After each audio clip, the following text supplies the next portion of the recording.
దేవుని వాక్యాన్ని ధ్యానం చేద్దాం. చూడండి, న్యాయాధిపతుల గ్రంథం 15వ అధ్యాయం. న్యాయాధిపతుల గ్రంథం 15వ అధ్యాయం 8వ వచనాన్ని ధ్యానం చేద్దాం. 8వ వచనాన్ని ధ్యానం చేద్దాం. తొడలతో తుంట్లను విరగగొట్టి వారిని బహుగా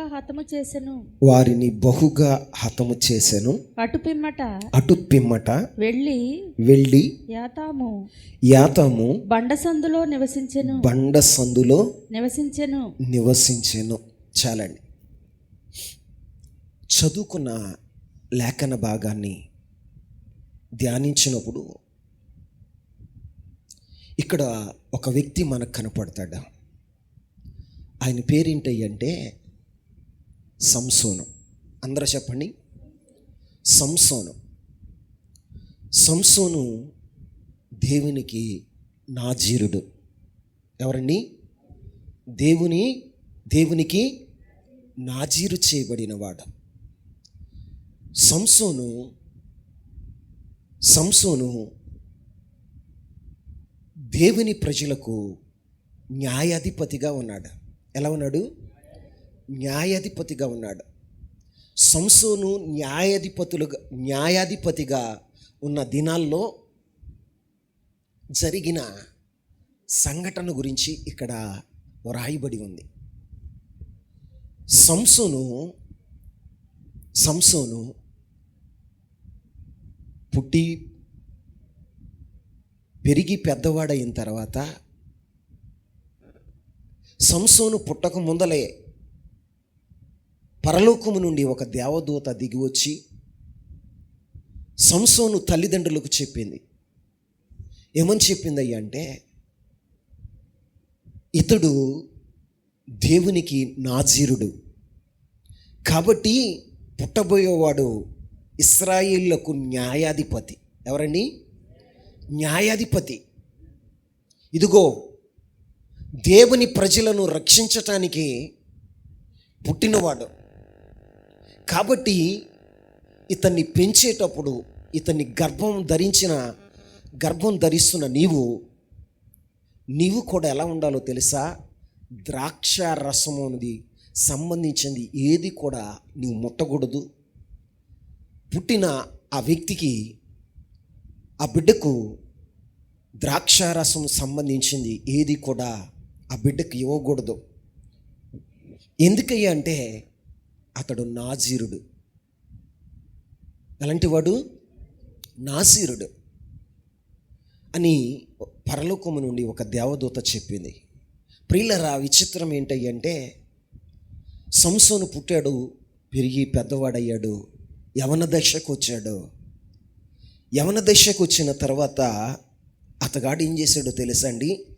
యవన కాలంలో అతడు తిమ్నాతి పట్టణానికి వెళ్ళాడు. ఏ పట్టణానికి?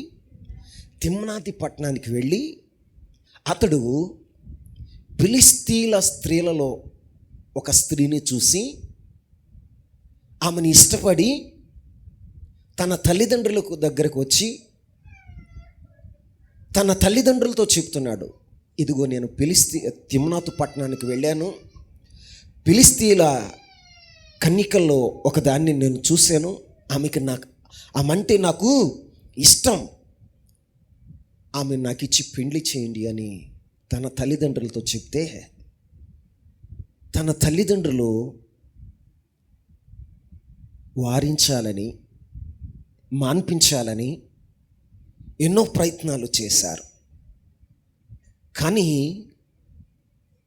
వారి మాట వినలా. ఆమె నాకు ఇష్టం కాబట్టి ఆమెనిచ్చి నాకు పెండ్లి చేయమంటే, ఎట్టకేలకు సంసోను తల్లిదండ్రులు తిమ్నాతి పట్టణానికి వెళ్ళి ఆ పట్టణంలో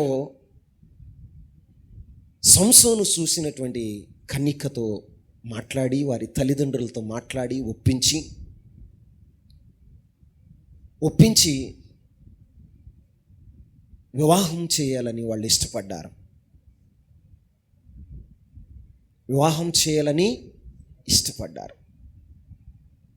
తల్లిదండ్రులు ఇష్టపడ్డారు.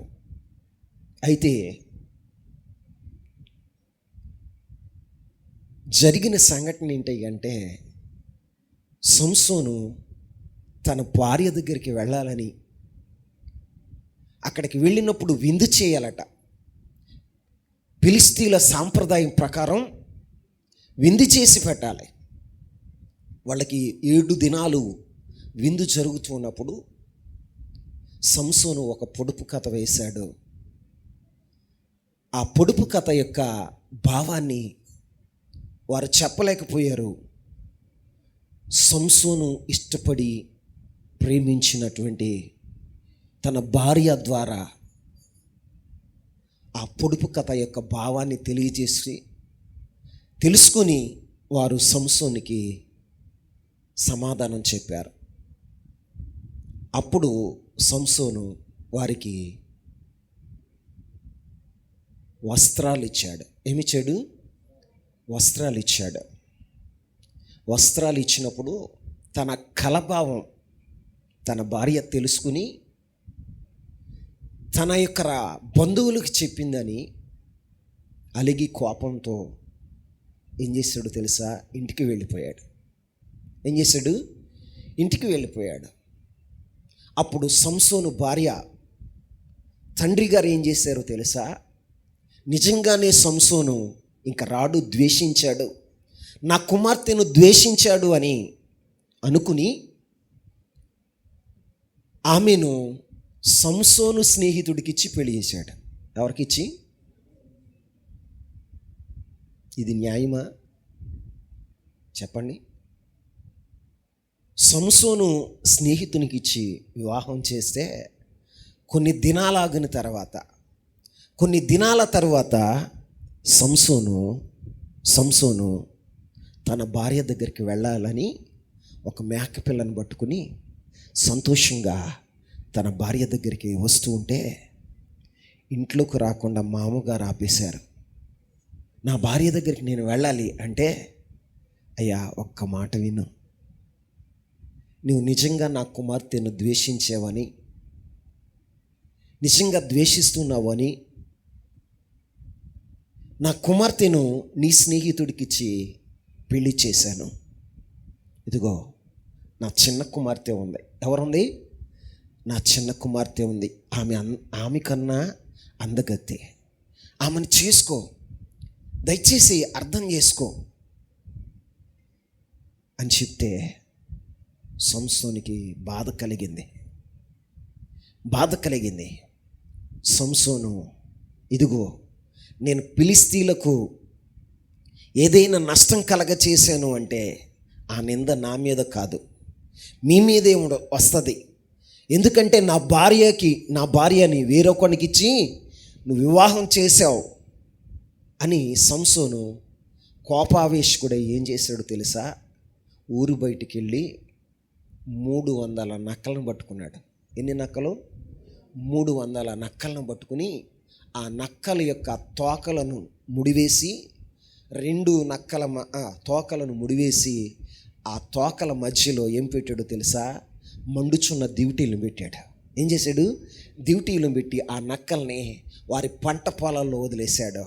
కోసినవి ఉన్నాయి, పొనల మీద ఉన్నాయి, కుప్ప వేసినవి ఉన్నాయి. ఆ నక్కలు ఆ మంటలకి ఏం చేసినాయో తెలుసా? ఆ పంట పొలాలలో పరిగెడుతూ ఆ పంట పొలాలు, ద్రాక్ష తోటలు, గోధుమ పొలాలు అన్నిటినీ తగలబెట్టేసినాయి. ఇంత నష్టం జరగటానికి కారణం ఎవరు అని ఆ తిమ్నాతి పట్టణంలో ఉన్న సర్దార్లందరూ కూడా ఎంక్వైరీ చేశారు. ఎవరో కాదు, ఇదిగో సంసోను అనేవాడు నక్కలను పట్టుకుని పంట పొలాల్లో వదిలేశాడు. అతడు కోపావేశకుడై ఆ పని చేశాడు. అతని మామగారు తన భార్యను తన ఫ్రెండ్కిచ్చి, తన స్నేహితునికిచ్చి వివాహం చేశాడు అని వారందరూ తెలుసుకున్నప్పుడు ఏం చేశారో తెలుసా? తన మామగారిని, తన భార్యను అగ్ని చేత కాల్చివేశారు. ఏం చేశారండి? అగ్ని చేత కాల్చివేశారు. ఆ పట్టణస్థులందరూ కూడా ఆ కుటుంబాన్ని అగ్ని చేత కాల్చివేశారు. అది తెలుసుకున్న సంసోను కోపావేశకుడై ఆ పట్టణ ప్రజల యొక్క తొడల తుంట్లను విరక్కొట్టి వారిని బహుగా హతము చేసిన వాడై అటు పిమ్మట వెళ్ళి యాతాము బండ సందులో నివసించెను. ఆమె చెప్పండి. అటు పిమ్మట యాతాము బండ సందులో నివసించాను. ఏంటా సౌండ్ తక్కువ కొంచెం దీనిలో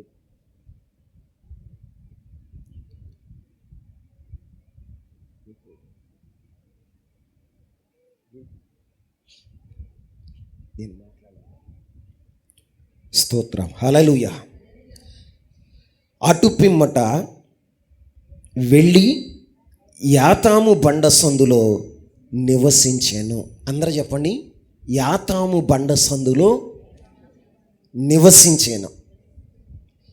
ఇక్కడ సంసోను తన శత్రువులను హతమార్చి ఎక్కడ నివాసం చేస్తున్నాడో తెలుసా? చెప్పాలి. యాతాము బండ సందులో నివసించుచున్నాడు. యాతాము బండ సందులో నివసించేవాడగా ఉన్నాడు.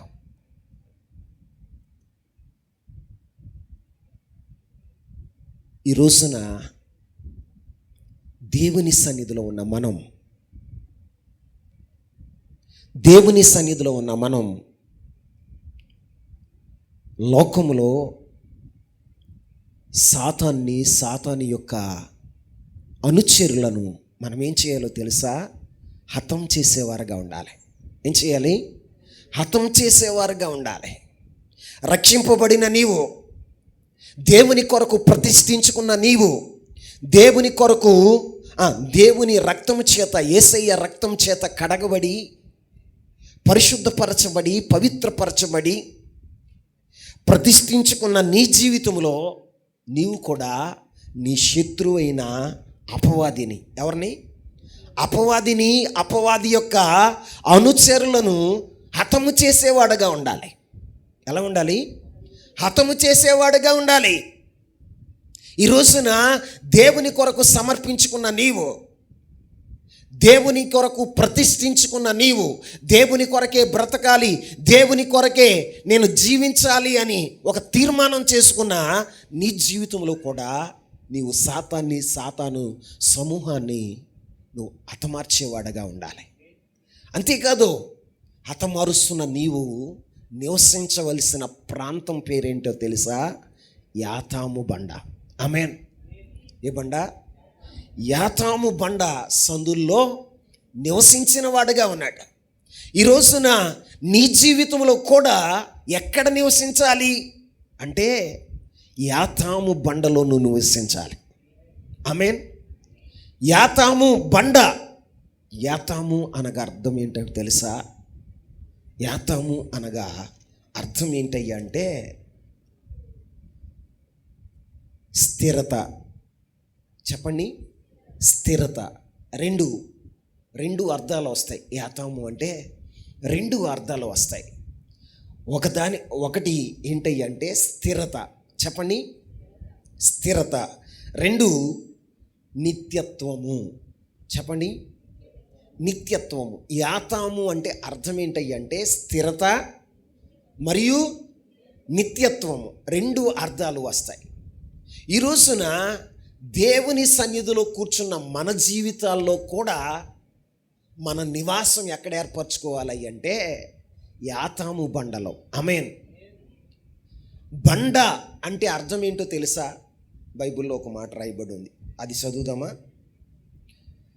కొరింథీయులకు రాసిన మొదటి పత్రిక 10వ అధ్యాయం 4వ వచనం. కొరింథీయులకు రాసిన మొదటి పత్రిక 10వ అధ్యాయము 4వ వచనం. అందరూ ఆత్మ సంబంధమైన ఒకే పానీయమును ఒకే పానీయమును పానము చేసిరి. పానము చేసిరి. ఏలయనగా ఏలయనగా తమ్మును వెంబడించిన తను వెంబడించిన ఆత్మ సంబంధమైన ఆత్మ సంబంధమైన బండలోనిది త్రాగిరి. ఆ బండ క్రీస్తే. ఆ బండ క్రీస్తే.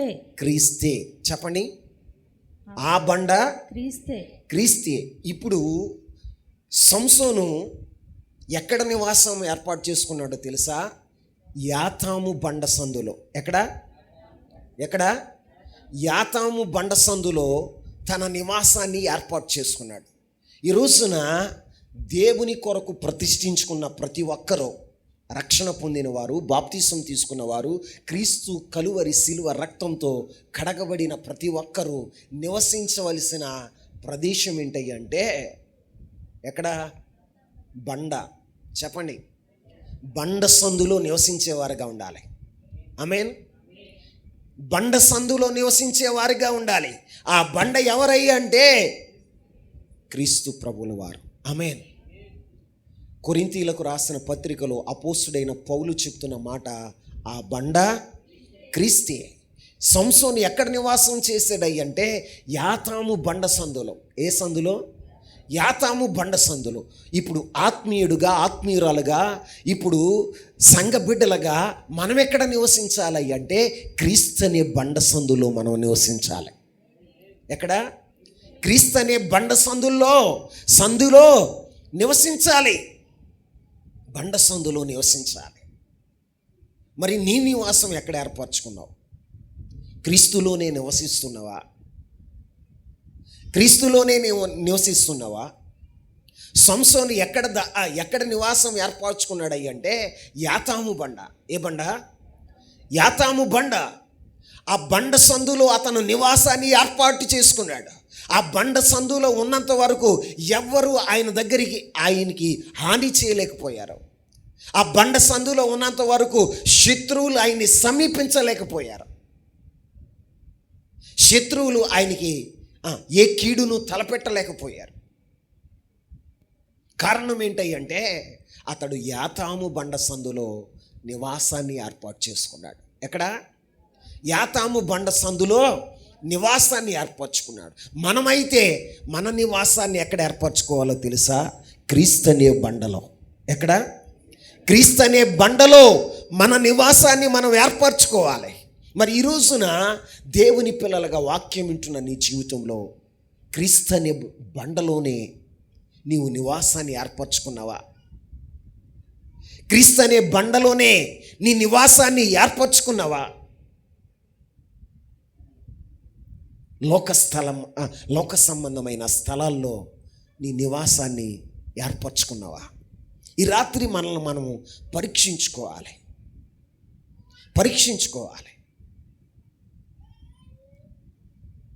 సంఘం క్రీస్తు ప్రభువారనే బండ సందులో. ఎక్కడ? బండ సందులో నివాసాన్ని ఏర్పరచుకోవాలి. ఆ బండ సందులో నివాసం ఏర్పరచుకున్నవారు ఉండవలసిన లక్షణాలు ఏంటయ్యా అంటే, ఎవరైతే క్రీస్తులో ఉంటారో వారు నూతన సృష్టిగా మార్చబడతారు. ఆమేన్ చెప్పండి. ఎలా మార్చబడతాడు? ఎవరైతే క్రీస్తులో నివాసం చేస్తారో, అదే పౌలు గారు చెప్తాడు 2 కొరింథీయులకు రాసిన పత్రికలో 5వ అధ్యాయం 17వ వచనంలో ఒక మాట చెప్తాడు. పౌలు అపోస్తలుడు చెప్తున్న మాట ఏంటో తెలుసా? కాగా ఎవడైనను క్రీస్తునందు ఉన్న ఎడల వాడు నూతన సృష్టి. ఆమేన్. ఇప్పుడు దేవుని సన్నిధిలో కూర్చున్న మనం గ్రహించవలసిన విషయం ఏంటంటే, మనం నిజంగా క్రీస్తులో నివాసాన్ని ఏర్పరచుకుంటే, క్రీస్తు అనేటువంటి బండ సందులో మన నివాసాన్ని ఏర్పరచుకుంటే మనం ఎలా ఉంటామో తెలుసా? నూతన సృష్టిగా మారతాం. ఎలా మారతాం చెప్పాలి? నూతన సృష్టిగా మార్చబడతాం. నీ పాత జీవితాలు, ప్రాచీన స్వభావం చచ్చిపోయేదిగా ఉంటుంది. నువ్వు నూతన సృష్టిగా మార్చబడి క్రీస్తు యొక్క స్వభావం నీలో ప్రత్యక్షపరచబడేదిగా ఉంటుంది. ఆమేన్. ఒక వ్యక్తి క్రీస్తులో ఉన్నాడు అంటే ఆ వ్యక్తి ఎలా ఉంటాడో తెలుసా? నూతన సృష్టిగా మార్చబడతాడు. పాతవి గతించిపోవును, సమస్తమును క్రొత్తవాయను. ఏమవుతాయి? మరి నీ జీవితంలో క్రీస్తు అనే బండలో నీవు నివాసాన్ని ఏర్పరచుకున్నావా? క్రీస్తు అనేటువంటి బండ సందులో నీవు నివసిస్తూ ఉన్నట్లయితే నీ స్వభావం మారాలి, నీ మాటలు మారాలి, నీ తలంపులు మారాలి, నీ ఊహలు మారాలి, నీ క్రియలు మారాలి. మరి ఈ రోజున నీ జీవితంలో మార్పు చెందిన అనుభవం ఉందా? మార్పు చెందిన అనుభవం ఉందా? దేవుని సన్నిధికి వస్తున్న మనం మారాము అంటే మస్కా కొడుతున్నాం. ఈ రోజున దేవుని సంఘంలో ఉన్న నీలో ఒక నూతనమైన మార్పు రావాలి. ఆమె చెప్పండి.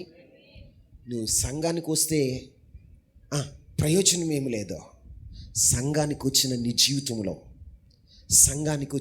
జీవితంలో ఒక నూతన మార్పు కనపడాలి.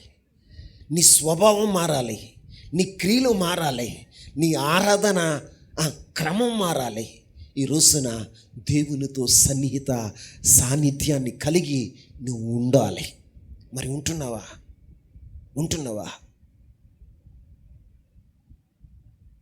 రక్షణ పొందనప్పుడు, బాప్తిసం తీసుకున్నప్పుడు నామకార్థ క్రైస్తవుడుగా ఉన్నావు. ఎలా ఉన్నావు? నామకార్థ క్రైస్తవుడుగా ఉన్నావు.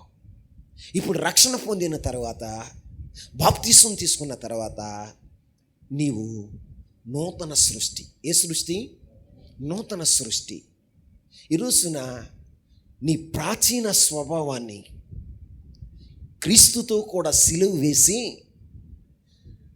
నవనూతనమైన స్వభావాన్ని, అంటే క్రీస్తు ప్రభులు వారి యొక్క స్వభావాన్ని నువ్వు కలిగి ఉండాలి. ఆమేన్. మరి నువ్వు కలిగి ఉన్నావా? నిజంగా నీ జీవితంలో నూతన స్వభావం నీలోనికి వస్తే నీ జీవితంలో ఏం కనపడుతుందో తెలుసా? ఏం కనపడుతుంది? క్రీస్తులో ఉన్నవాడు ఎవరు? క్రీస్తులో ఉన్నవాడు నూతన సృష్టిగా మార్చబడతాడు. ఇప్పుడు యాతాము అంటే అర్థం ఏమని చెప్పా? స్థిరత్వము. చెప్పండి అందరూ. నువ్వు క్రీస్తులో ఉన్నప్పుడు నీలో ఏం కనపడుతుంది అంటే స్థిరత్వం కనపడుతుంది. ఏం కనపడుతుంది? నువ్వు క్రీస్తులో లేనప్పుడు చెంచలుడుగా ఉన్నావు. రూబేను నీళ్ల వలె చెంచలుడట. ఎవరు? రూబేను నీళ్ల వలె చెంచలుడు. ఒకప్పుడు నీ మనస్తత్వం, నా మనస్తత్వం కూడా చంచలమైనదే. కానీ క్రీస్తులో జీవిస్తున్న మన జీవితము, మన స్వభావం, మన క్రియలు ఎలా ఉండాలో తెలుసా? స్థిరంగా ఉండాలి. ఆమేన్ చెప్పండి. ఎలా ఉండాలి? స్థిరంగా ఉండాలి. స్థిరంగా ఉండాలి. ఒక మాట చెప్తా. నువ్వు స్థిరంగా ఉండాలి అంటే నువ్వేం కలిగి ఉండాలి? ఏం కలిగి ఉండాలి? చాలామంది స్థిరంగా ఉండాలని ప్రయత్నం చేస్తారు, కానీ వారి జీవితాల్లో స్థిరత లేదు. ఏం లేదు? స్థిరత లేదు. ఇప్పుడు ఒక మైండ్ ఉంటుంది, ఇంకొంచేపు నాకు ఇంకొక మైండ్ వచ్చేది. ఇప్పుడు ఏమైనా కానీ దేవుని కొరకు బ్రతకాలి, దేవుని కొరకు బ్రతకాలి. ఎన్ని కష్టాలు వచ్చినా, ఎన్ని నష్టాలు వచ్చినా ప్రభు కొరకు బ్రతకాలి అనుకుంటాం. చిన్న కష్టం రాగానే మనం చెంచల బుద్ధి. ఏ బుద్ధి? కారణం ఏంటి? నువ్వు యాతాము అనేటువంటి బండ సందులో నువ్వు నివాసం ఏర్పరచుకుంటే, యాతాము అనేటువంటి మాటకు అర్థం ఏంటో తెలుసా? స్థిరత. ఏంటండి? క్రీస్తులో నీవు నీ నివాసాన్ని ఏర్పరచుకుంటే నీ జీవితం ఎలా ఉంటుందో తెలుసా? స్థిరంగా ఉంటుంది. ఎలా ఉంటుంది? స్థిరంగా ఉంటుంది. ఎందుకు నీ స్థిరంగా ఉంటుంది? ఒక మాట చదువుదాం. కొలస్సీలకు రాసిన పత్రిక 1వ అధ్యాయం 23వ వచనం. పునాది మీద కట్టబడిన వాడై స్థిరముగా ఉండి మీరు విన్నట్టియు మీరు విన్నట్టు ఆకాశం క్రింద ఉన్న ఆకాశము క్రింద ఉన్న ఉన్న సమస్త సృష్టికి సమస్త సృష్టికి ప్రకటింపబడినట్టు ఈ సువార్త వలన ఈ సువార్త వలన కలుగు నిరీక్షణ నుండి తొలగిపోక విశ్వాసమందు నిలిచిన ఎడల ఇది మీకు కలుగును. ఆమేన్ చెప్పండి. ఇప్పుడు దేవుని పిల్లలమైన మనం ఎలా ఉండాలట? ఎలా ఉండాలి? పునాది మీద కట్టబడిన వారమై స్థిరంగా ఉండాలి. ఎలా ఉండాలి? స్థిరంగా ఉండాలి. నీవు స్థిరంగా ఉండాలి అంటే నీ కట్టడం ఎక్కడ కట్టుకోవాలి? పునాది మీద. ఏ పునాది మీద? క్రీస్తు అనేటువంటి బండ మీద నీ పునాది ఉన్నప్పుడు నీ జీవితం ఎలా ఉంటుందో తెలుసా? స్థిరంగా ఉంటుంది. ఎలా ఉంటుంది? స్థిరంగా ఉంటుంది. ఇసుకలో కట్టుకున్నావా అని ఇల్లు ఏమవుతుందో తెలుసా? కుప్పకూలిపోయేదిగా ఉంటుంది. ఎలా ఉంటుంది? కుప్పకూలిపోయేదిగా ఉంటుంది. ఇసుక మీద కట్టుకున్నావా అని ఇల్లు ఎలా ఉంటుందయ్యా అంటే, వర్షం వచ్చింది, వరదలు వచ్చినాయి, గాలి వీసింది, కానీ ఆ ఇల్లు కుప్పకూలి వరదల్లో కొట్టుకుని పోయింది. కానీ బండ మీద కట్టుకున్న ఇల్లు ఎలా ఉందో తెలుసా? రెండిటి మీదకి ఒకేలాంటి శోధన వచ్చింది. రెండిటి మీద కూడా ఒకేలాంటి శోధన. అంటే భక్తిహీనునికి భక్తిపరును కూడా ఒకే రకమైన శోధన. భక్తిహీనుడు ఏమవుతాడో తెలుసా? భక్తిహీనుడు ఎక్కడ కట్టుకుంటాడు? ఇసుక మీద. ఎక్కడ చెప్పండి? ఇసుక మీద కట్టుకుంటాడు. భక్తుడైతే ఎక్కడ కట్టుకుంటాడో తెలుసా? క్రీస్తునే బండ మీద కట్టుకుంటాడు. ఆ బండ మీద కట్టుకున్న వాని ఇల్లు ఎట్లా ఉంటుందో తెలుసా? వర్షం వచ్చినా, వరదలు వచ్చినా, గాలి వీసినా ఏమవుదో తెలుసా? అది స్థిరంగా ఉంటుంది. ఎలా ఉంటుంది? స్థిరంగా ఉంటుంది. భక్తిహీనుని ఇల్లు ఎలా ఉంటుందో తెలుసా? స్థిరం ఉండదు. వాని జీవితం స్థిరం ఉండదు. అందుకే పౌలు అపోస్తలుడు అంటాడు, మీరు స్థిరమైన మనసు కలిగి. ఏ మనసు? చదవండి ఆ మాట. పునాది మీద కట్టబడిన వారై స్థిరముగా ఉండి మీరు విన్నట్టు ఆకాశము క్రింద ఉన్న సమస్త సృష్టికి ప్రకటింపబడినట్టు ఈ సువార్త వలన కలుగు నిరీక్షణ నుండి తొలగిపోక విశ్వాసమందు నిలిచి ఉండిన ఎడల ఇది మీకు కలుగును. ఆమేన్ చెప్పండి. మీ జీవితంలో స్థిరత ఎలా వస్తుంది అంటే బండ మీద కట్టబడాలి. ఎక్కడ కట్టబడాలి? నువ్వు ఇసుకలో నీ జీవితాన్ని కట్టుకోకూడదు, నీ కుటుంబాన్ని ఇసుకలో కట్టుకోకూడదు. మీరు ఎక్కడ కట్టుకోవాలి అంటే బండ మీద కట్టాలి. ఆ బండ ఎవరని చెప్పా?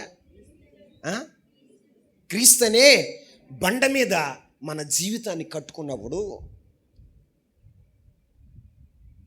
క్రీస్తు ప్రభువారిని కలిగిన వాడికి శ్రమలు వస్తాయి, క్రీస్తు ప్రభువారు లేనివాడికి కూడా శ్రమలు వస్తాయి. వారికి మనకి వ్యత్యాసం ఏంటి అంటే శోధన వస్తుంది. వాడి మీదకి శోధన వస్తుంది, మన మీదకి శోధన వస్తుంది. కానీ ఆ శోధనలో మనం ఏమై ఉంటాం తెలుసా? నిలిచి ఉంటాం. ఏమై ఉంటాం? నిలిచి ఉంటాం. కానీ భక్తిహీనుడు మాత్రం ఆ శోధనలో నిలవడం. ఆమేన్ చెప్పండి. శోధనలో నిలవడం. మీకు అర్థమవటానికి ఒక మాట చెప్పనా? నా జీవితంలో 2 సార్లు బ్రెయిన్ స్ట్రోక్ వచ్చింది. ఎన్నిసార్లు చెప్పండి? 2 సార్లు బ్రెయిన్ స్ట్రోక్ వచ్చింది. బ్రెయిన్ స్ట్రోక్ వచ్చిన ప్రతి వారిని మీరు గమనించండి. ఏం కలుగుతుందో తెలుసా? పెరాలసిస్ వస్తుంది. ఏమవుతుంది? పెరాలసిస్ అవుతుంది. కాలు చెయ్యి పడిపోతుంది, నోరు పడిపోతుంది. ఏం పడిపోద్ది? ఒక పక్కన పని చేయదు, స్పర్శ ఉండదు, పూర్తిగా డెడ్ అయిపోతుంది. నాకంటే వెనక వచ్చిన వారు ఎంతోమంది నేను చూసా. నాకంటే వెనక వచ్చిన వారిని ఎంతోమందిని చూసా. నా ముందు వచ్చిన వారిని చూసా. ఒక్కొక్క రోజున నేను ఖాళీగా ఉన్న సమయంలో వాకింగ్కి వెళ్తాను. ఎక్కడికి వెళ్తాను? ఆ గ్రౌండ్లోకి, మన చర్చ్ వెనకమాల ఖాళీ స్థలం ఉందిగా, ఆ ఖాళీ స్థలంలోనికి ఒక రోజున నడుచుకుంటూ వెళుతుంటే నాకంటే చిన్న పిల్లలు వయసులో చక్కగా పని చేసుకునేవాళ్ళు స్ట్రోక్ వచ్చి కాలు చేయి పడిపోయి కాలు ఈడ్చుకుంటూ మూతి వంకరకపోయి నత్తిగా మాట్లాడుతూ వాళ్ళు వస్తూ ఉంటే, వాళ్ళు నడుస్తూ ఉంటే వాళ్ళని చూసినప్పుడు నా కన్నీళ్ళు ఆగవండి. నా కన్నీళ్ళు ఆగు. మీరు ఎలా ఫీల్ అవుతారో నాకు తెలియదు, కానీ కన్నీళ్ళు ఆగో. ఎందుకు తెలుసా? నిజంగా దేవుడు నన్ను కనికరించకపోతే, క్రీస్తు బండ నాకు కాపుదల ఇవ్వకపోతే, నా జీవితం ఏమైపోతుంది? వాళ్ళలాగానే కాళ్ళు ఈడ్చుకుంటూ, చేతులు ఈడ్చుకుంటూ, మూతి వంకరకపోయి మాట రాక ఎంతో బాధపడవలసి వచ్చేది. నీ జీవితంలో అర్థం చేసుకో. నీలాంటి శ్రమలు, నీకు వచ్చిన బలహీనతలు, నీ కుటుంబంలో నువ్వు ఎదుర్కొన్నటువంటి విషమ పరిస్థితులు, విషమ పరిస్థితుల్లో కూడా దేవుడు నిన్నేం చేశాడో తెలుసా? స్థిరంగా ఉంచాడు. నిన్ను నిలబెట్టాడు. కానీ నీకైన వారు నీ రక్త సంబంధికులు. ఒక మాట చెప్పనా? మన మినిస్ట్రీలో మొదట గోపి గారని వీడియో షూటింగ్ చేసేవాడు. మీకు ఎవరికన్నా తెలుసా? గోపి గారని మొదట మనకి వీడియో షూటింగ్ చేసింది ఆయనే. తర్వాత రమేష్ వచ్చాడు, తర్వాత సుధీర్ వచ్చాడు. ఆయనకి షుగరు 2-3 సంవత్సరాల క్రితం వచ్చింది. 2-3 సంవత్సరాల క్రితం వచ్చింది. ఆయన జీవితంలో ఏం జరిగిందో తెలుసా? ఒకరోజు స్ట్రోక్ వచ్చింది. హాస్పిటల్లో తీసుకెళ్లారు. యాంజియోగ్రామ్ చేశారు. డాక్టర్స్ చెప్పిన మాట ఏంటో తెలుసా? అతని గుండెలో ఉన్న నరాలు సన్నబడిపోయినాయి. ఏమైపోయినాయి? ఉండవలసిన స్టంట్ వేయటానికి కూడా అవకాశం లేదు. ఏ అవకాశం లేదు? స్టంట్ వేయటానికి కూడా అవకాశం లేదు. డాక్టర్లు నాకు చెప్పిన రిజల్ట్స్ ఏంటో తెలుసా? నా నరాలు కూడా లోపలికి ముడుచుకుపోతూ సన్నబడిపోతున్నాయి. ఏమవుతున్నాయి? సన్నబడిపోతున్నాయి. ఒక 5 సంవత్సరాల క్రితం డాక్టర్ గారు చెప్పిన రిపోర్ట్ అది. దేవుని మహాకృప. నేను భక్తిపరుని అనట్లా, నాలో యోగ్యత ఉందని నేను అనట్లా, కానీ నాకు ఎవరున్నారో తెలుసా? ప్రభు అయిన యేసుక్రీస్తు ప్రభువారు నాకు తోడుగా ఉన్నాడు. ఆమేన్ చెప్పండి. ఆయన మీద నా జీవితాన్ని కట్టుకుంటున్నా. ఎవరి మీద చెప్పండి? ఆయన మీద, ప్రభు అయిన యేసుక్రీస్తు మీద నా జీవితాన్ని కట్టుకుంటున్నాను. కాబట్టి వరదలు వస్తాయి, వర్షం వస్తుంది, వరదలు వస్తాయి, గాలి వేస్తుంది, కానీ ఇల్లు ఎలా ఉంటుందో తెలుసా? కదలదు. కదలదు.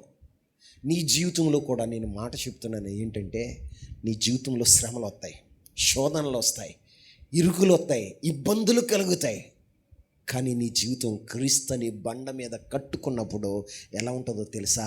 స్థిరంగా ఉంటుంది. ఎలా ఉంటుంది? స్థిరంగా ఉంటుంది.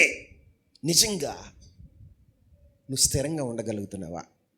శ్రమలు వచ్చినప్పుడు, శోధనలు వచ్చినప్పుడు, పినిగాళ్ళు వీస్తున్నప్పుడు, తుఫాన్ రేగినప్పుడు నువ్వు స్థిరంగా ఉండగలుగుతున్నావా? నువ్వు క్రీస్తు అనే బండ మీద నీ జీవితాన్ని కట్టుకున్న ఆ రోజున ఎన్ని తుఫాన్లు వచ్చినా, ఎన్ని సమస్యలు వచ్చినా, నా ప్రభు ఏం చేస్తాడో తెలుసా? నిన్ను స్థిరపరుస్తాడా. ఎందుకంటే నీ ధోనిలో ఆయన ఉన్నాడా. ఆమె చెప్పండి. ఆయన ఉన్న ధోనిలో ఆయన ఉన్న ధోని మీదకి తుఫాన్ వస్తుంది, రాదని చెప్పట్లా. తుఫాన్ వస్తుంది, కానీ గద్దించి నిమ్మలపరిచేవాడు మన ప్రభు అయినా. చెప్పండి. ఇప్పుడు నీ జీవితంలోనికి వ్యాధులు వస్తాయా, బాధలు వస్తాయా, శోధనలు వస్తాయా, ఆర్థిక ఇబ్బందులు వస్తాయా? వస్తాయి. చెప్పండి, వస్తాయి. కానీ భక్తిహీనుడు తుడిసివేయబడినట్లుగా నువ్వు తుడిసివేయబడవు. భక్తిహీనుని ఇల్లు కొట్టుకుపోయిందంట. ఏమైపోయింది? కానీ నీ ఇల్లు ఎలా ఉంటుందో తెలుసా? స్థిరంగా ఉంటుంది. ఆమేన్ చెప్పండి. శ్రమలు రావు, యేసుక్రీస్తు ప్రభువారిని నమ్ముకున్న వారికి శ్రమలు రావు అని నేను చెప్పట్లా. యేసయ్య నడిచిన బాటే శ్రమల బాట. ఏ బాట? మనం కూడా ఆయన అనుసరించాలి. అనుసరిస్తున్నప్పుడు ఏమవుతాయి? శ్రమలు కలుగుతాయి, వ్యాధి కలుగుతుంది, బాధ కలుగుతుంది, నిందలు వస్తాయి, అవమానాలు ఎదురవుతాయి, తృణీకరించేవారు ఉంటారు. కానీ ఆ పరిస్థితుల్లోనే మనం ఎలా ఉండాలో తెలుసా? స్థిరంగా ఉండాలి. ఎలా ఉండాలి? స్థిరంగా ఉండాలి. ఇక్కడ రాయబడిన మాట కూడా అదే. మీరు యాతనము అంటే అర్థం ఏంటో తెలుసా? స్థిరత. ఏంటి? స్థిరత. స్థిరత. నీవు ఎలా ఉండాలో తెలుసా? స్థిరమైన మనసు కలిగి ఉండాలి. ఏంటండి? ఎన్ని వాక్యాలు అంటున్నావు అమ్మా నిర్మలా తల్లి, ఎన్ని వాక్యాలు అంటున్నావు. విన్న వాక్యాలను బట్టి మనలో ఏం కలగాలో తెలుసా? విశ్వాసం కలగాలి. ఏం కలగాలి? విశ్వాసం కలగాలి. విశ్వాసం కలిగినప్పుడు మన మనసు ఎలా ఉంటుందో తెలుసా? స్థిరంగా ఉంటుంది. చెప్పండి గట్టిగా. స్థిరంగా ఉండదు. నీ వాక్యాన్ని విన్న తర్వాత ఆ వాక్యాన్ని నీవు విశ్వసిస్తే నువ్వు ఎలా ఉంటావు తెలుసా?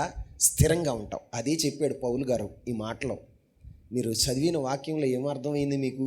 చదవండి మరొకసారి. 23వ వచనం, కొలస్సీలకు రాసిన పత్రిక 1వ అధ్యాయం 23వ వచనం. పునాది మీద కట్టబడిన వారై స్థిరముగా ఉండి మీరు విన్నట్టు ఆకాశం క్రింద ఉన్న సమస్త సృష్టికి ప్రకటింపబడినట్టు ఈ సువార్త వలన కలుగు నిరీక్షణ తొలగిపోక. ఈ సువార్త వలన, ఇప్పుడు నువ్వు వింటున్నావే, ఈ సువార్త వలన నీకేం కలగాలో తెలుసా? నిరీక్షణ కలగాలి. ఏం కలగాలి? ఈ నిరీక్షణ నుండి మనం ఏమైపోకూడదో తెలుసా? తొలగిపోకూడదు. విశ్వాసమందు నిలిచి ఉండిన ఎడల. విశ్వాసమందు ఏమవ్వాలి? నిలిచి ఉండాలి. స్థిరంగా నిలిచి ఉండాలి. మరి నీ జీవితంలో స్థిరంగా నిలిచి ఉండగలుగుతున్నావా? ఒకటి, నిలిచి ఉండాలంటే పునాది మీద నువ్వు కట్టబడిన వాడయ్యే ఉండాలి. దేని మీద కట్టబడాలి? ఆ పునాది క్రీస్తు అనే బండ మీద మనం కట్టుకోవాలి. క్రీస్తు అనేటువంటి బండ మీద మనం కట్టుకోవాలి. ఆచారాల మీద లేకపోతే సాంప్రదాయాల మీద మన జీవితాన్ని కట్టుకుంటే ఏమవుతుందో తెలుసా? భక్తిహీనుని ఇల్లు కొట్టుకుని పోయినట్లుగా మన ఇల్లు కూడా కొట్టుకుపోద్ది. మన జీవితం కూడా, మన భక్తి విశ్వాసం కూడా కొట్టుకుని పోయేదిగా ఉంటుంది. ప్రియులరా, వింటున్న వాక్యాన్ని బట్టి మనకి నిరీక్షణ కలగాలి. ఏం కలగాలి చెప్పండి? నిరీక్షణ అంటే అర్థం ఏంటి? ఎదురు చూసుంటాం. ఏంటండి? ఎదురు చూడటం.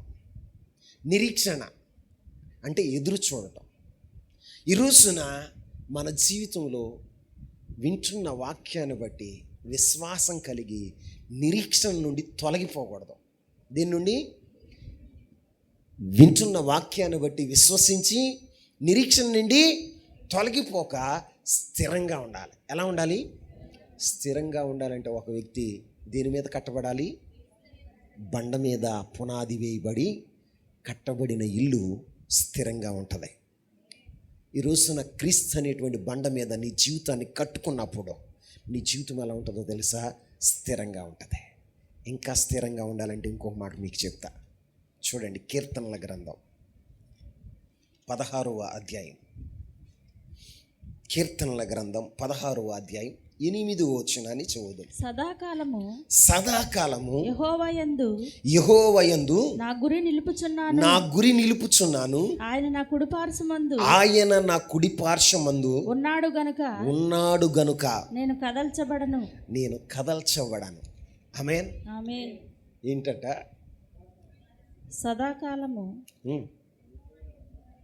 సదాకాలము యెహోవాయందు నా గురి నిలుపుచున్నాను. ఆయన నా కుడి పార్శ్వమందు ఉన్నాడు గనుక నేను కదల్చబడను. ఏం చేయబడను? ఇప్పుడు నీకు విశ్వాసం ఉందనుకో. ఆ విశ్వాసం ఉన్నప్పుడు నువ్వేం చేస్తావో తెలుసా? ఒక మాట మీరు చదవండి. హెబ్రీయులకు రాసిన పత్రిక 11వ అధ్యాయం 1వ వచనం. విశ్వాసమనున్నది నిరీక్షింపబడు వాటి యొక్క నిరీక్షించు వాటి యొక్క నిజ స్వరూపమును అదృశ్యమైనవి ఉన్నవనుటకు రుజువై ఉన్నది. ఆమేన్. ఇప్పుడు అందరు నా వైపు చూడండి. ఇక లేఖనాలు అంక చూడమాకండి, బైబిల్ అంక చూడమాకండి, నిద్రపోతారు. నా వైపు చూడండి. ఇప్పుడు విశ్వాసం ఉందా లేదా? మీరు మాట్లాడుతూ ఉంటే నాకు కూడా చెప్పాలనిపిస్తుంది. మీరు ఇటగే చూస్తుంటే గుడ్ల గూబులాగా భయమేస్తుంది. కొంచెం మాట్లాడండి. విశ్వాసం ఉందా లేదా? విశ్వాసం అనేది ఏంటో తెలుసా? నిరీక్షించు వాటి యొక్క నిజ స్వరూపం. మనం వేటి కోసం అయితే ఎదురు చూస్తున్నామో వాటి యొక్క నిజ స్వరూపాన్ని మనం చూడాలి. అంటే అర్థం ఏంటో తెలుసా? అదృశ్యమైనవి. విశ్వాసం అంటే అదృశ్యమైన వాటిని చూడటం. చెప్పండి, అదృశ్యమైన వాటిని చూడటం. విశ్వాసం అంటే అదృశ్యమైన కనపడని వాటిని చూడటం. ఇప్పుడు నువ్వెవరిని చూడాలో తెలుసా? స్థిరంగా నువ్వు నిలిచి ఉండాలంటే నీ కుడి ప్రక్కన ఉన్న ప్రభు అయిన యేసుక్రీస్తు ప్రభు వారిని చూడాలి. ఎవరిని చూడాలి? కీర్తనకారుడు ఏమంటున్నాడు? సదాకాలము యెహోవాయందు నా గురిని నిలుపుతున్నాను. ఆయన నా కుడి పార్శ్వమున ఉన్నాడు గనుక నేను కదల్చబడను. అంటే అర్థం ఏంటి? స్థిరంగా ఉన్నాను. నా స్థిరతకు కారణం ఏంటో తెలుసా? నా కుడి ప్రక్కన ఎవరున్నారు? పరలోకపు తండ్రి ఉన్నాడు. నా కుడి ప్రక్కన ఎవరున్నారు? యేసుక్రీస్తు ప్రభువుల వారు ఉన్నారు. అందుకని నేనేమో ఎలా ఉంటానో తెలుసా? కదల్చబడను. అందరూ ఏం చదువుతారంటే ఎదురుగుండా ఉన్న నిర్మలక్కనే, ఎదురుగుండా ఉన్న చెల్లిని చూస్తారు. కానీ విశ్వాసివైతే నీ అదృశ్యమైన దేవుణ్ణి నువ్వు చూడాలి. ఆయన ఎక్కడున్నాడండి? నీ కుడి ప్రక్కన ఉన్నాడు. ఎక్కడ? చెప్పండి. నిర్మల అర్థమవుతుందా? ఏంటో నువ్వు సోదను కుతెంత స్పందించు. ఎక్కడున్నాడు? కుడి ప్రక్కన. నువ్వు విశ్వసిస్తే నీ దేవుడు ఎక్కడున్నాడో తెలుసా? నీ కుడి ప్రక్కన ఉన్నాడు. నీ కుడి ప్రక్కన ఉన్నవాడిని చూసినప్పుడు నువ్వేం చేస్తావు? మాట్లాడాలి. కదల్చబడవు. సింహాల భూమిలోకి వెళ్ళావా? కదల్చబడవు. అగ్నిగుండంలోకి వెళ్ళావా? కదల్చబడవు. ఎందుకంటే నువ్వు అదృశ్యమైన వాడిని చూస్తున్నావు. అదృశ్యమైన దేవుడు నాతో కూడా ఉన్నాడు. నాతో కూడా ఉన్నప్పుడు సింహాలు ఏమీ చేయవు. ఆమేన్. అవునా? నువ్వు ఆయన చూడనప్పుడు ఏం చేస్తావో తెలుసా? కదిలిపోతావు. అమ్మో, సింహాలంట నోరు విప్పుతాయంట, గాండ్రిస్తాయంట. సింహం నోరు తిప్పి పంజా పెట్టి కొట్టి నన్ను చంపేస్తుందట, నిన్ను తినేస్తుందట. ఎందుకంటే నీ భయము, నీ కలవరం ఏంటంటే నీ ప్రక్కన ఎవరు ఉన్నారో నీకు తెలీదు. నీ ప్రక్కన ఎవరు ఉన్నారో నీకు తెలీదు. నీకు తెలియదు కాబట్టి నువ్వేం చేస్తున్నావు తెలుసా? కదిలిపోతున్నావు. ఏం చేస్తున్నావు? కదిలిపోతున్నావు. కానీ ఇక్కడ కీర్తనకారుడు అంటాడు, సదాకాలం నా గురి ఎవరి మీద నిలుపుతున్నా? నా పాటలు కూడా ఇదే రాశా. నా క్షేమాధారమా నా యేసయ్య, సదాకాలము నీపైనే గురి నిలిపి సంతోషముతో ఆత్మలో హర్షించదు. ఏం చెప్తాను? మన గురి ఎవరి మీద ఉండాలో తెలుసా? యేసుక్రీస్తు ప్రభు వారి మీద ఉండాలి. ఆమేన్ చెప్పండి. మన క్షేమాధారం ఎవరో? ఆయనే. మన జీవితంలో దీర్ఘాయునిచ్చేది ఎవరో? ఆయనే. మనల్ని దీవించేది ఎవరో? ఆయనే. సమస్తాన్ని చేయగలిగింది ఎవరో? ఆయనే. కాబట్టి ఆయన మీద మన గురి నిలపాలి. నువ్వు విశ్వాసివి అయితే అదృశ్యమైన వాటిని నువ్వు చూస్తావు, అదృశ్యమైన దేవుని నువ్వు చూస్తావు.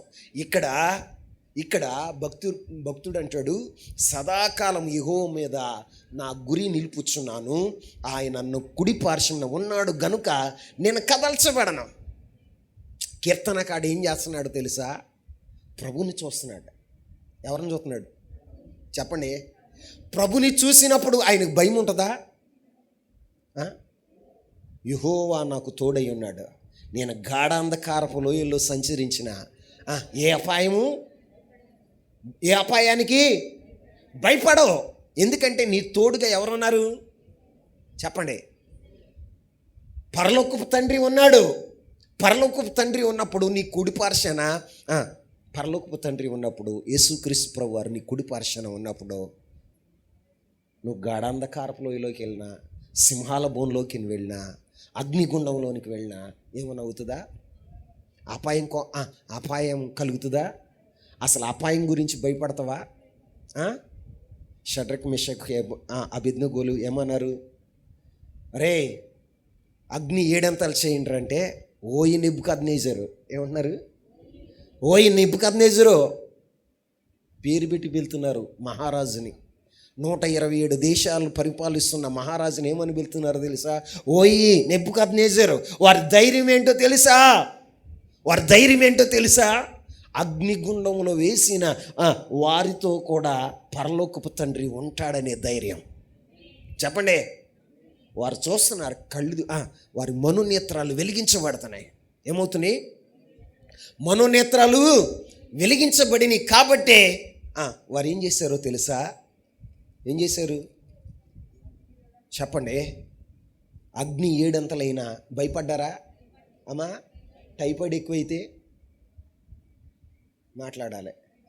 డబల్ టైఫాయిడ్ వచ్చిందనుకో, సలుకుదుపు జ్వరం వచ్చిందనుకో, ఇంట్లో వాళ్ళని భయపెట్టేస్తావు, పక్కన ఉన్న వారిని భయపెట్టేస్తావు, డాక్టర్ని భయపెట్టేస్తావు, మొత్తం అందరినీ ఖరాబు చేసేస్తావు. అసలు మన పక్కన ఎవరున్నారు? నీ పక్షాన ఉన్నవారు ఎవరండి? ఎవరో? నీ పక్షాన ఉన్నది ఎవరో? సృష్టికర్త.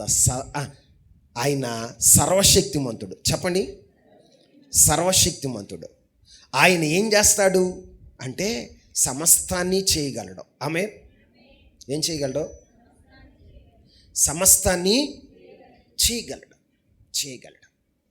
నిజంగా నీ జీవితంలో నీ ప్రక్కన ఉన్న దేవుణ్ణి నువ్వు చూడగలుగుతున్నావా? నా బోధ, నా బాధ ఏంటో తెలుసా? దేవుని మందిరానికి వచ్చిన నీవు నీ పరలోకపు తండ్రిని నువ్వు చూడాలి. ప్రతి క్షణం, ప్రతి నిమిషం దేవుడు నాకు తోడై ఉన్నాడు, నా కుడి పక్కన ఉన్నాడు అనే నిరీక్షణతో నువ్వు బ్రతికేయాలి. అప్పుడేమవుతావు తెలుసా? కదల్చబడవు. దేవుడు నీకు లేడనుకుంటే నువ్వు భయపడతావు. అర్థమైందా? ఇప్పుడు ఎంత బాధ వచ్చినా, ఎన్ని ప్రతికూలతలు ఎదురైనా నువ్వు భయపడకుండా ధైర్యంగా ఉండాలి అంటే నీ ప్రక్కన ఎవరున్నారని చూడాలి. సీని గారు, ఎమ్మెల్యే గారా, నాకు అట్టగాని పడింది. ఎమ్మెల్యే గారా, ముఖ్యమంత్రా, వాళ్ళు 5 సంవత్సరాలే ఉంటారు. నా ప్రభు అన్నాడు, సదాకాలం మీకు తోడై ఉంటాను. ఎంతకాలం? సదాకాలం మీకు నేను తోడై ఉంటాను. ఆ తోడై ఉన్న దేవుడు నీ పక్కనే నిల్చున్నాడు. కానీ నువ్వేం చేస్తున్నావో తెలుసా? అపవాది నీ జీవితంలో ఏం చేస్తుందో తెలుసా? నీ కనులకు గురుడితనం కలగజేస్తుంది, అవిశ్వాసాన్ని కలగజేస్తుంది. అవిశ్వాసంతో ప్రభుని చూడలేకపోతున్నావు, అందుకే భయపడిపోతున్నావు, కలవరం చెందుతున్నావు. కానీ ఈ రోజున ప్రభు వాక్యాన్ని బట్టి మనం ధైర్యం తెచ్చుకోవాలి. ఏంటో తెలుసా? నా ప్రభు నా పక్కనే ఉన్నాడు. ఆమేన్, ఆమేన్ చెప్పండి గట్టిగా. నా ప్రభు నా పక్కనే, నా కుడి ప్రక్కనే ఉన్నాడు. పౌలు గారు ధైర్యం ఏంటో తెలుసా? పౌలు అపోస్తుడు చెప్తున్నది మాట ఏంటో తెలుసా? తిమోతికి రాసిన 2వ పత్రిక, తిమోతికి రాసిన 2వ పత్రిక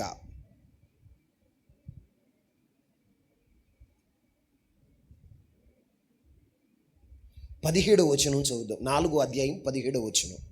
4వ అధ్యాయం 17వ వచనం.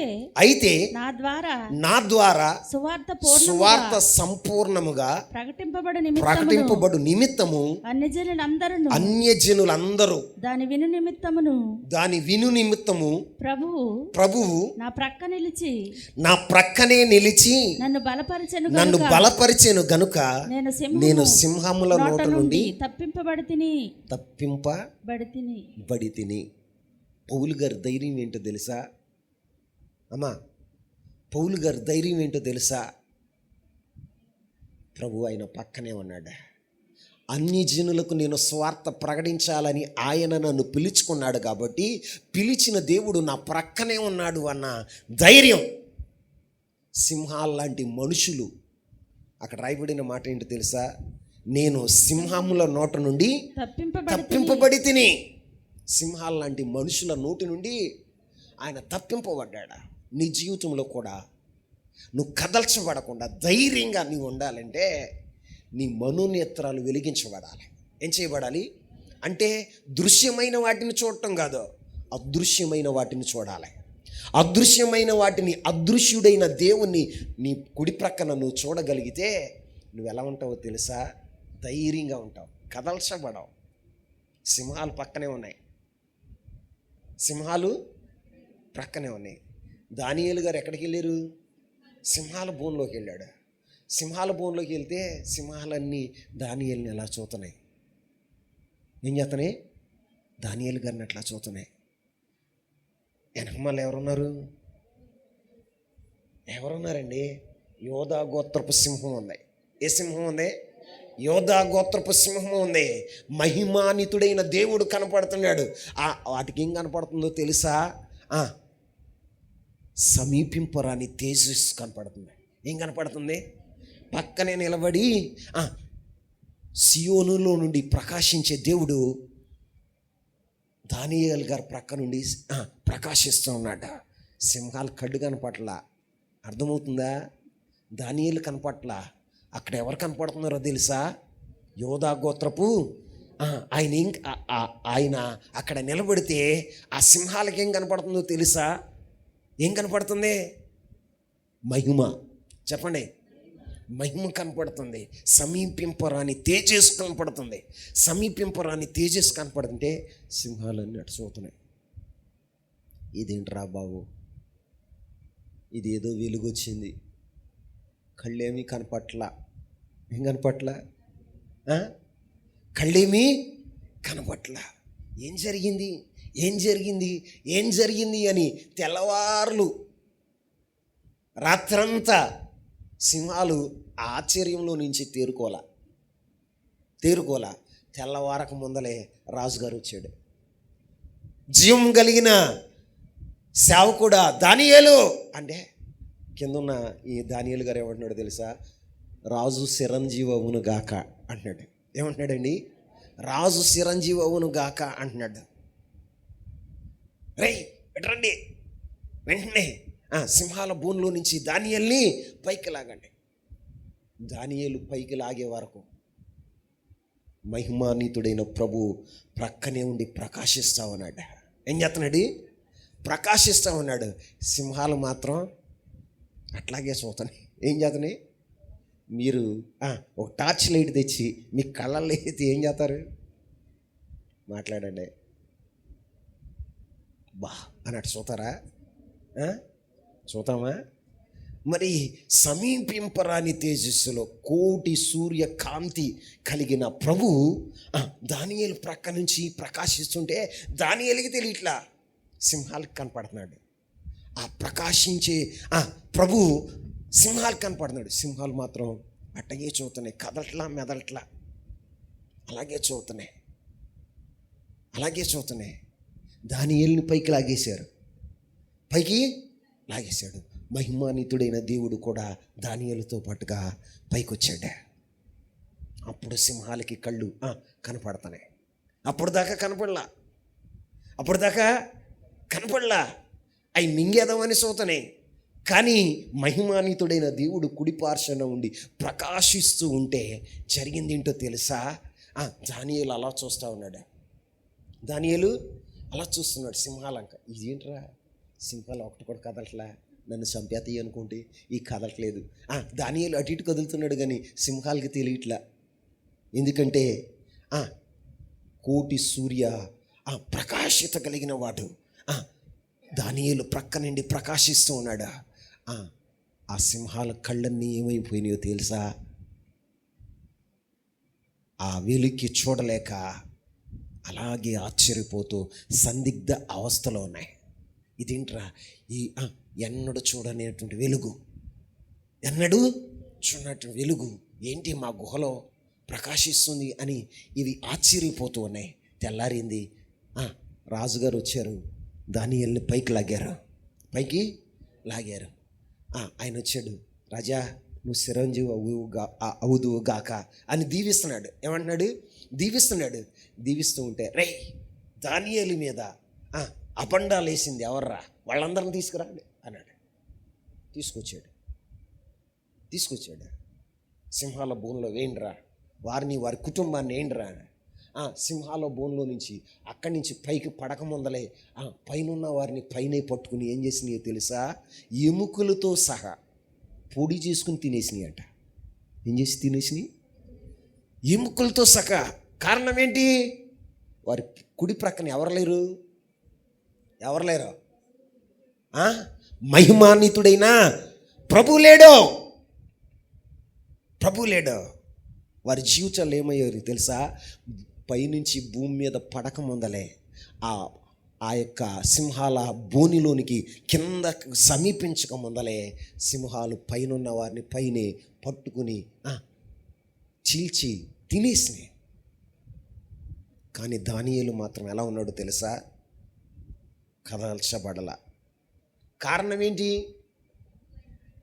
నా పక్కన ఎవరున్నారో తెలుసా? ఉన్నవాడు అనువాడైన దేవుడు. నా దేవుడు ఎవరో తెలుసా? సర్వశక్తిమంతుడు. నా దేవుడు ఎలాంటి వాడో తెలుసా? మహిమాన్వితుడైన దేవుడు నా పక్కనే ఉన్నాడు. అందుకే వాళ్ళు ఎలా వెళ్ళారు తెలుసా? సింహాల బోన్లోనికి సంతోషంగా వెళ్ళారు. అట్లా వెళ్ళారు. అమ్మా నిద్రపోయే వాళ్ళందరూ ఒకసారి హల్లెలూయా చెప్పండి. హల్లెలూయా. అమ్మ బాబోయ్, ఎంత సిట్రేట్ అయిపోయారు. ఇప్పుడు అందరం చేతులెత్తి ఒకసారి దేవునికి స్తోత్రాలు చేయలేదు. హల్లెలూయా, హల్లెలూయా. ఈ రోజున మీతో చెప్పే మాట ఏంటి అంటే, నీవు నీ గురి సదాకాలం ఎవరి మీద చెప్పాలి? సదాకాలము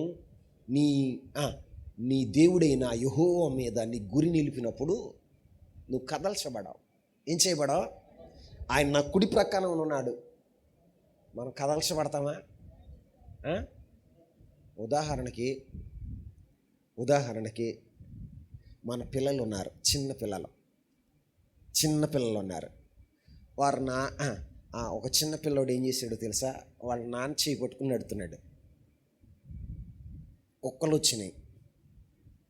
వాళ్ళ నాన్న చేతిలో ఉన్నంతసేపు ఎట్లా ఉంటాడు? మాట్లాడాలి, ధైర్యంగా ఉంటాడు. అరే ఒక్కడే వెళ్ళరా అంటే వెళ్తాడా? అమ్మో నాన్న, అక్కడ పెద్ద కుక్కలు, పెద్ద పెద్ద కుక్కలు ఉన్నాయి నాన్న, నేను వెళ్ళను నాన్న అంటాడు.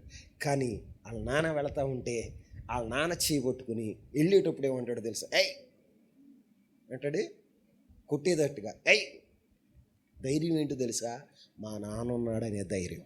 ఏ ధైర్యం అమ్మా దేవమణి? ఏ ధైర్యం? ఏ ధైర్యం చెప్పాలి?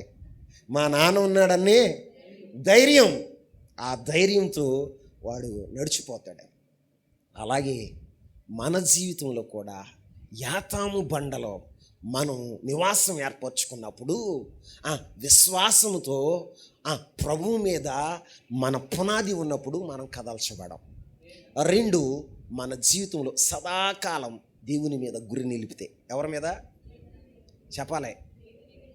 ఎదర సింహాల మీద గురిగా నిలపటం కాదు, సైన్యం మీద గురి నిలపటం కాదు, ఎదరున్నటువంటి లోయ మీద గురి నిలపటం కాదు, ఎదరున్నటువంటి శోధనల మీద నీ గురి నిలపటం కాదు.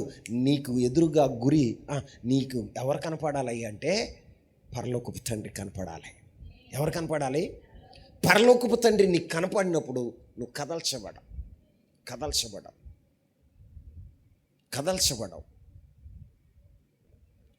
మీకు చెప్తున్న మాట ఏంటో తెలుసా?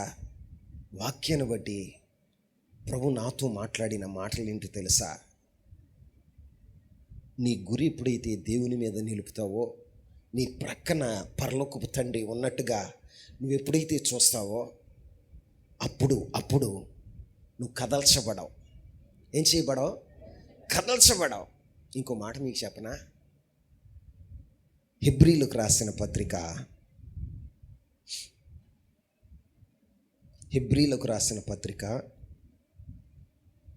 11వ అధ్యాయం 27వ వచనాన్ని చూడండి. విశ్వాసమును బట్టి అతడు అదృశ్యుడైన వాణ్ణి చూచుచున్నట్టు స్థిరబుద్ధి గలవాడై రాజ ఆగ్రహమునకు భయపడక ఐగుప్తుని విడిచిపోయెను. ఆమేన్. ఇక్కడ ఒక విశ్వాస వీరుడున్నాడు. ఇక్కడ ఒక దైవజనుడైన మోషే మనకు కనపడతాడు. ఎవరు? దైవజనుడైన మోషే ఒక గొప్ప రాజు ఎదుట నిలబడి దేవుని తీర్పును ప్రకటిస్తున్నాడు. ఈ తీర్పుని? దేవుని తీర్పును ప్రకటిస్తున్నాడు. ఐగుప్తు రాజు ఎదుట నిలబడి ఐగుప్తు దేశం మీదకి వస్తున్నటువంటి తీర్పును ప్రకటిస్తున్నాడండి. కారణం ఏంటో తెలుసా?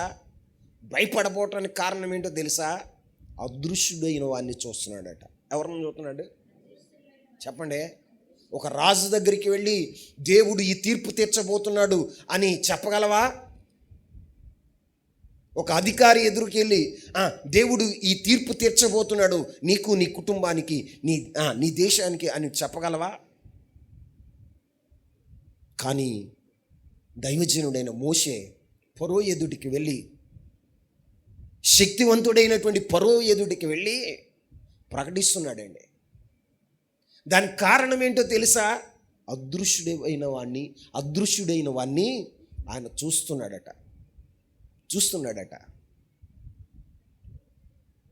దైవజనుడైన మోషే ఎదుట ఏం పెట్టారో తెలుసా? ఐగుప్తు బంగారం, ఐగుప్తు ధనం, ఐగుప్తు సింహాసనం. ఏం పెట్టారు? ఐగుప్తు సింహాసనం. ఇవన్నీ ఎదురుగుండా కనపడుతున్నాయి. కానీ ఆయన ఏం చూస్తున్నాడో తెలుసా? అదృశ్యుడైన వాడిని చూస్తున్నాడు. బంగారం కనపట్ల, ధనం కనపట్ల, పదవి కనపట్ల, సుఖభోగాలు కనపట్ల. ఆయన కనపడేది ఎవరో? అదృశ్యుడైన పరలోకపు తండ్రి కనపడుతున్నాడు. ఆమేన్. అదృశ్యుడైన పరలోకపు తండ్రి కనపడేసరికి ధైర్యంగా మాట్లాడుతున్నాడు. ఏం చేస్తున్నాడు? తీర్పుల గురించి చెప్పేస్తున్నాడు. దుర్మార్గుడైన ఆహాబు రాజు ఎదుట దేవుని తీర్పు గురించి ప్రకటించాడు దైవజనుడైన ఏలియా విశ్వాసంతో ప్రకటించాడు. కారణం ఏంటో తెలుసా? దేవుని సన్నిధిలో నేను నివసిస్తున్నాను. ఎవరి సన్నిధిలో? దేవుని సన్నిధిలో నేనున్నాను, దేవుని సన్నిధి నాతో కూడా ఉంది అని దుర్మార్గుడైన దుర్మార్గుడైన ఆహాబు రాజుకి దేవుని తీర్పును ప్రకటించాడు. ఏమని ప్రకటించాడో తెలుసా? నా మాట తప్ప, ఇదిగో నా మాట ప్రకారం తప్ప 3.5 సంవత్సరాలు, ఎన్ని సంవత్సరాలు? భూమి మీద వర్షం కానీ మంచు కానీ పడదు. ఏం పడదో? అందరూ చెప్పండి. అమ్మ నిద్ర వచ్చేస్తుందా? మంచు కానీ వర్షం కానీ పడదు. అంత ధైర్యం ఎక్కడిది? అంత ధైర్యం ఎక్కడిది? అంత ధైర్యం ఎక్కడిది? దేవుని సన్నిధి ఆయనతో కూడా ఉంది. నేను ఎవని సన్నిధిన జీవిస్తున్నానో, నివసిస్తున్నానో ఆ జీవం కలిగిన యెహోవా తోడు నా మాట ప్రకారం కాక భూమి మీద మంచు అయినను వర్షమైనను పడదని తీర్పు తీర్చాడా? ఏం తీర్చాడు? తీర్పు తీర్చాడా? కారణం ఏంటి? దేవుని సన్నిధి ఆయనతో కూడా ఉంది. ఆమేన్. అందుకే వారు స్థిరంగా ఉండగలిగారు, ధైర్యంగా ఉండగలిగారు. వారు కదిలింపబడలా. ఏం చేయబడలా? కదిలింపబడలా. ఈ రోజున యాతాము అనేటువంటి బండ, యాతాము అనగా అర్థం ఏంటో తెలుసా? స్థిరము. చెప్పండి, స్థిరము. స్థిరంగా నువ్వు ఉండాలంటే బండ మీద నువ్వు కట్టబడాలి. ఎక్కడ?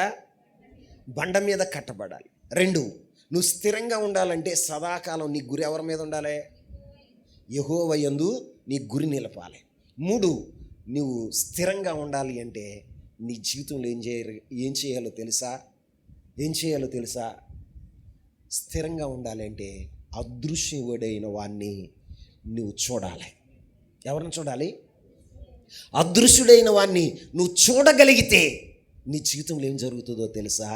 ధైర్యంగా, స్థిరంగా, నీ భక్తిలో, విశ్వాసంలో, నీ యొక్క పరిశుద్ధతలో, నీవు సత్క్రియలు చేయటంలో, సమస్తములో నువ్వు స్థిరంగా ఉండగలుగుతావు.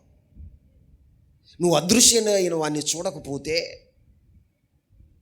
గురి సదాకాలం ఆయన మీద నిలవపోతే, క్రీస్తు అనే బండ మీద నీ జీవితాన్ని నిర్మించుకోకపోతే నువ్వు కదిలిపోయేవాడగా ఉంటావు. కదిలిపోయేవాడగా ఉంటావు. ప్రియులరా, ఈ రాత్రైనా మీ జీవితాల్లో స్థిరత కలిగి ఉందురుగాక. చెప్పండి, స్థిరత కలిగి ఉందురుగాక. బండ సందులో నివాసం చేశాడా? బండ సందులో నివాసం చేసిన ఆయన జీవితం ఎలా ఉందో తెలుసా? సురక్షితంగా, క్షేమంగా ఉంది. ఆమేన్. ఇంకో మాట చెప్పనా? బండ సందుల్లో నివసించేవాని జీవితం ఎలా ఉంటుందంటే, బండ సందుల్లో నివసించేవాని జీవితం ఎలా ఉంటుందో తెలుసా? దేవుని మహిమను చూస్తారు వాళ్ళు. దేన్ని చూస్తారు? దేవుని మహిమను చూస్తారు. ఒక రోజున దైవజనుడైన మోషే గారి యొక్క ఆశ, దేవునితో ముఖాముఖిగా మాట్లాడుతున్నాడు.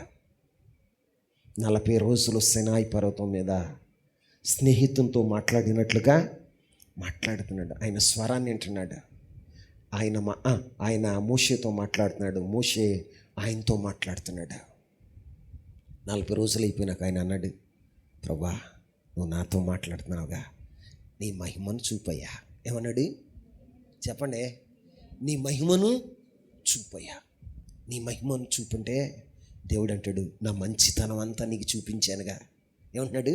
నా మంచితనం అంతా నీకు చూపించానుగా, మంచితనం అంతా చూపించానుగా. ఇంకా నా మహిమను నువ్వు చూసేవంటే చస్తావు. ఏమన్నాడు? చస్తావు, బ్రతకవు. నా ముఖాన్ని చూసేవంటే నువ్వు బ్రతకవు, చచ్చిపోతావు. అంటే అయ్యా, నీ మహిమను చూడకుండా, నిన్ను చూడకుండా నేను బ్రతికుంటాం ఎందుకయ్యా? నీ మహిమ నేను చూడాలయ్యా, నిన్ను నేను చూడాలయ్యా. ఆశ నీలో ఉండాలి. ఏముండాలి?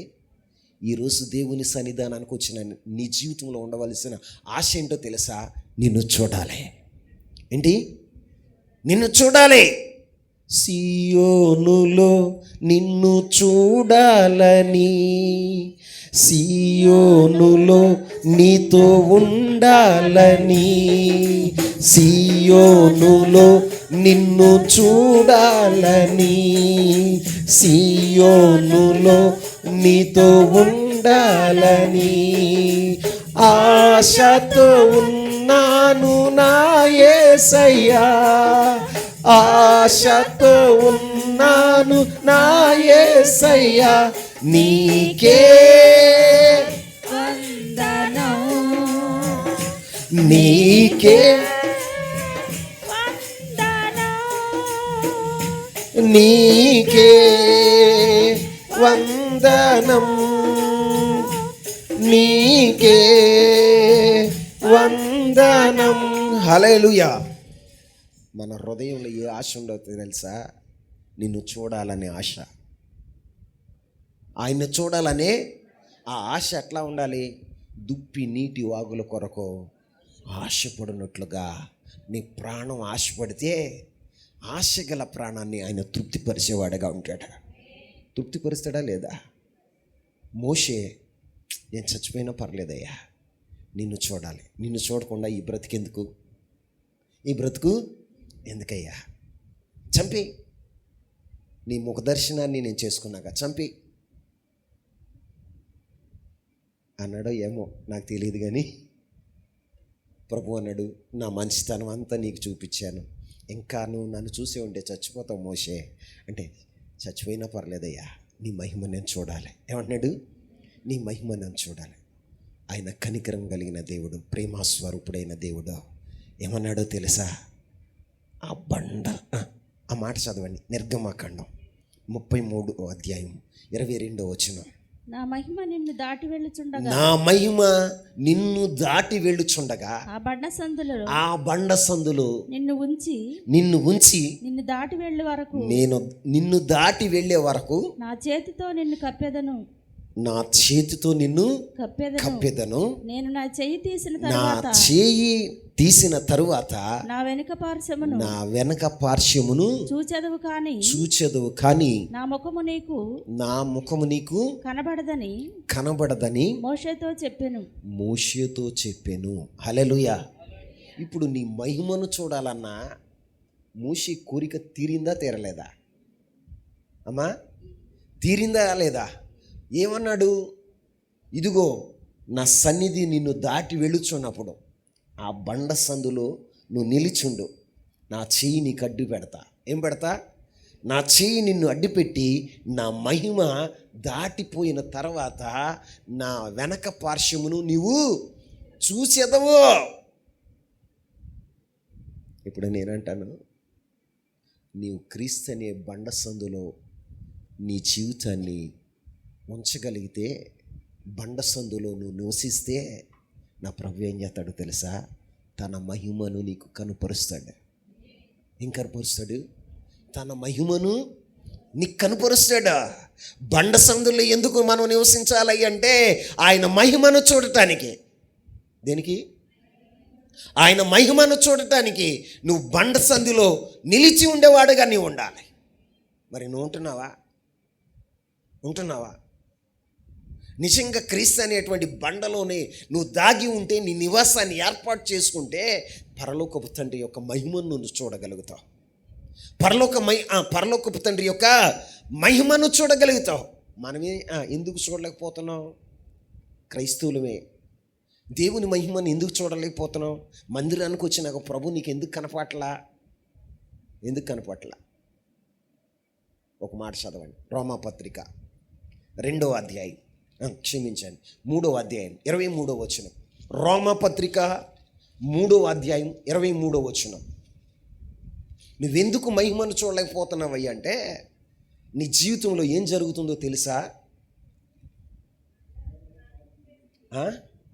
ఏ భేదమును లేదు, అందరూ పాపం చేసి దేవుడు అనుగ్రహించు మహిమను పొందలేకపోతున్నారు.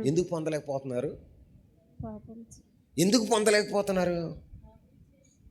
ఏ భేదము లేదు, అందరూ పాపం చేసి దేవుడు అనుగ్రహించు మహిమను ఇప్పుడు పొందలేకపోవచ్చు. దేవుని మందిరానికి వస్తున్నావు కానీ దేవుని మహిమను ఎందుకు చూడలేదో తెలుసా?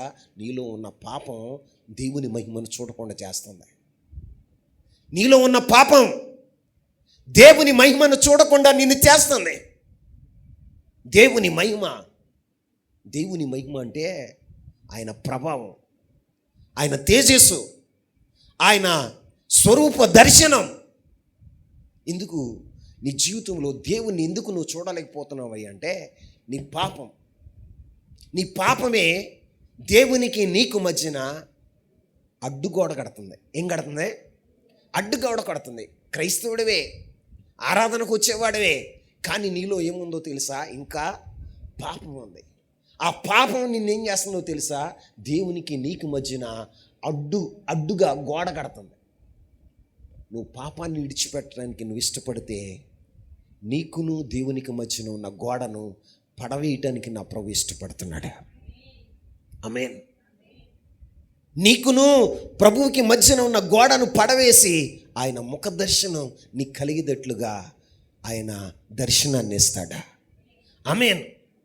ఈ రోజున ఆ పాపం ఏం చేస్తుందో తెలుసా? దేవుణ్ణి చూడనీయకుండా నిన్ను చేస్తుంది. పరిశుద్ధత లేకుండా ఎవరు దేవుణ్ణి చూడలేరు. నీ జీవితంలో సంపూర్ణమైన పరిశుద్ధత రాకుండా నువ్వు చూడలేవు. ఈ రాత్రి దేవుని సన్నిధిలో యాతాము బండలో నివసించే నీవు నూతన సృష్టిగా మార్చబడదువుగాక. నూతన సృష్టిగా మార్చబడిన నీ జీవితంలో స్థిరత్వం ఉంటుంది. ఏముంటుంది? స్థిరత్వం ఉంటుంది. అంతేకాదు, యాతాము బండలో ఉన్న నీవు పరిశుద్ధుడిగా బ్రతుకుతావు. ఎలా బ్రతుకుతావు? పరిశుద్ధుడిగా బ్రతుకుతావు. అనుదినము దేవుని మీద గురి నిలిపి ఆయన ముఖ దర్శనాన్ని చూస్తూ ఆనందించేవాడగా ఉంటావు. ఎలా ఉంటావు? ఆనందించేవాడగా ఉంటావు.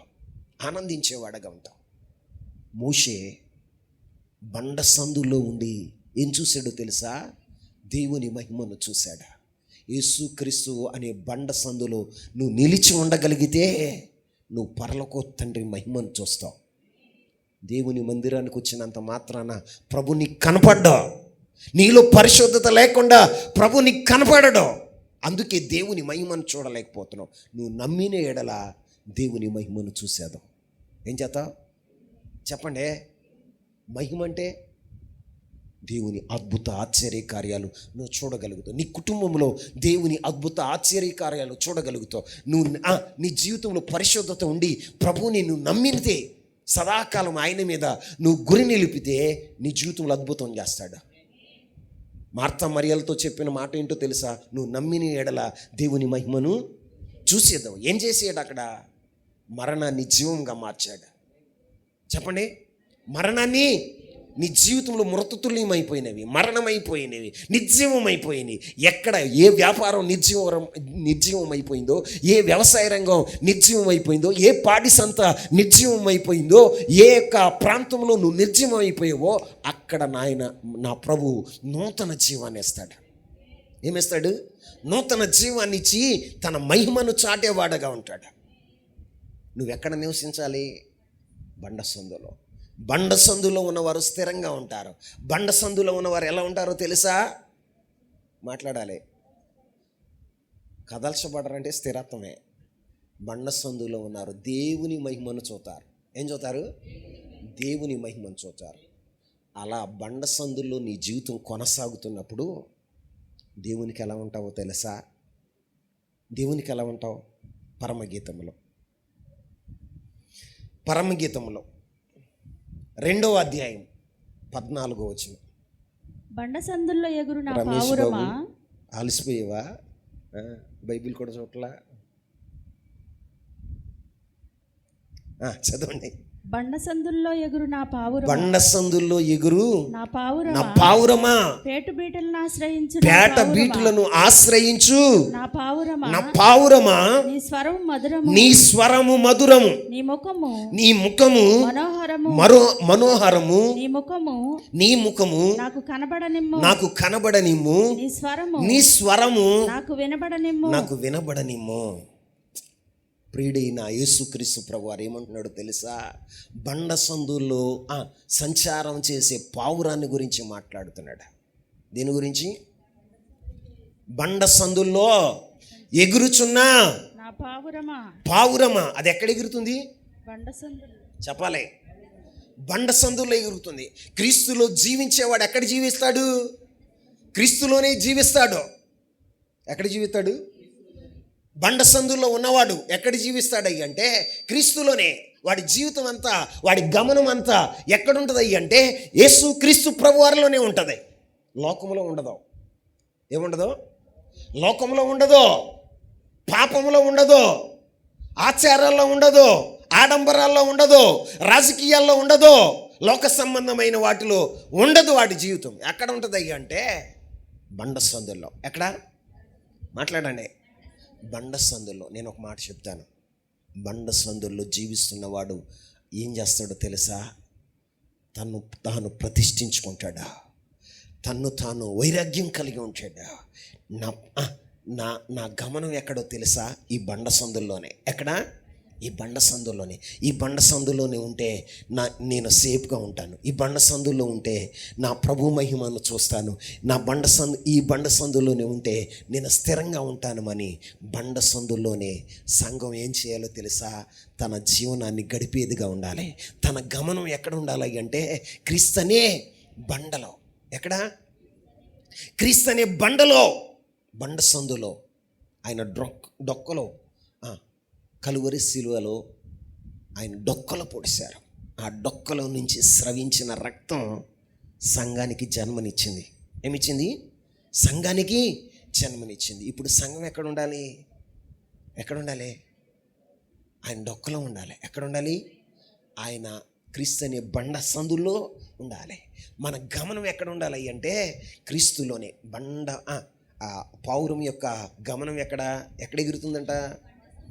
బండ సందుల్లో ఎగురు నా పావురమా, పేట బీటులను ఆశ్రయించు నా పావురమా, నీ స్వరము మధురము, నీ ముఖము మనోహరము, నీ ముఖము నాకు కనబడనిమ్ము, నీ స్వరము నాకు వినబడనిమ్ము. ఎప్పుడు దేవుడు నీ ముఖాన్ని చూడాలని ఇష్టపడతాడు. ఎప్పుడు నీ దేవుడు నీ స్వరాన్ని వినాలని ఇష్టపడతాడు అంటే బండ సందుల్లో నీ గమనం ఉన్నప్పుడు.